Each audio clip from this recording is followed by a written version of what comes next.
રાજકોટ શહેરમાં વધુ એકવાર ફાયરિંગની ઘટના બની છે। ફાયરિંગ કરવામાં આવ્યું છે। રાજકોટમાં ફરી એકવાર કાયદો અને વ્યવસ્થાની સ્થિતિ કથળી। તો રાજકોટમાં વધુ એકવાર ફાયરિંગ થયું છે। શહેરના પોપટપરા સ્મશાન પાસે ફાયરિંગ કરવામાં આવ્યું। અમૃતધારા સોસાયટી પાસે ફાયરિંગ થતા આખા વિસ્તારમાં ભારે ચકચાર મચવા પામી છે। લોકોમાં ડરનો માહોલ જોવા મળ્યો। સોસાયટીમાં પાર્કિંગ બાબતે ફાયરિંગ કરવામાં આવ્યું। છેલ્લા 3 દિવસથી પાર્કિંગ માટે ચાલતી હતી માથાકૂટ। તો નજીવી બાબતે ફાયરિંગ થયું છે, જેમાં ગોવિંદ ચાવડા સહિતના 7 શખ્સોએ હુમલો કર્યો હોવાનું સામે આવ્યું। એક વ્યક્તિ ઉપર છરી, ધોકા, પાઇપ વડે જીવલેણ હુમલો કરવામાં આવ્યો હતો। તો આરોપીએ હવામાં પણ એક રાઉન્ડ ફાયરિંગ કર્યાની ચર્ચાઓ જોવા મળી રહી છે। ઈજાગ્રસ્તને તાત્કાલિક સારવાર માટે સિવિલ હોસ્પિટલ લઈ જવામાં આવ્યો।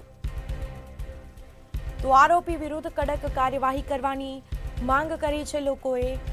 નજીવી બાબતે મામલો છે તે ઉગ્ર બન્યો, ફાયરિંગ સુધી પહોંચ્યો। ડીસીપી ક્રાઇમ, એસીપી સહિતના અધિકારીઓ પણ સ્થળ ઉપર પહોંચ્યા।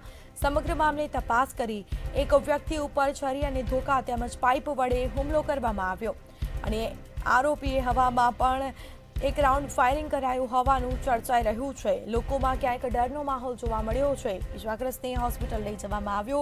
પોલીસ સ્થળ ઉપર પહોંચી અને સમગ્ર મામલે તપાસનો ધમધમાટ શરૂ કર્યો છે। તો આરોપી વિરુદ્ધ કડક કાર્યવાહી કરવાની સ્થાનિકોએ માંગ કરી। અમારે ગાડી પાર્કિંગ બાબતે આજથી 3-4 દિવસ પહેલા એ લોકોએ મારા હસબન્ડની થોડીક સળી કરી હતી, એટલે મારા હસબન્ડને પછી અમારે સમાધાન થઈ ગયું હતું।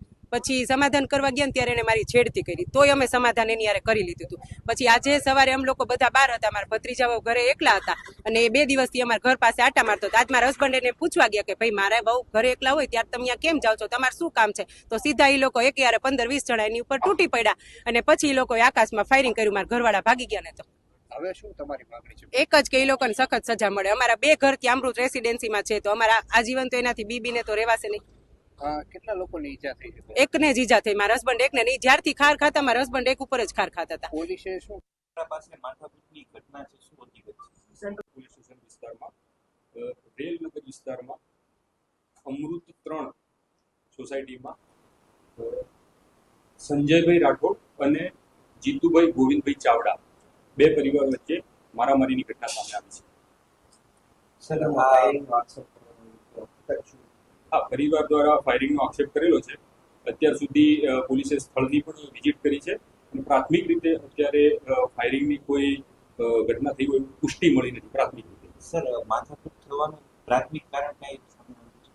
હા, ફરિયાદી જે છે સંજયભાઈ રાઠોડ, જેને ઈજા પહોંચી છે, એની પ્રાથમિક પૂછપરછ કરતા પાર્કિંગની બાબતે બનાવ બનેલો હોય એવું જણાવે છે।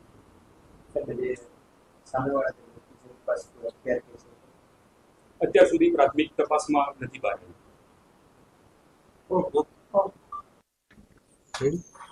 શું નામ તમારું? સંજય ભીસુંગા રાઠોડ। સંજયભાઈ, શું ઘટના બની હતી? ઘટનામાં એવું હતું, 2-4 દિવસ અગાઉ અમારે પાર્કિંગ બાબતની બોલાચાલી થઈ હતી।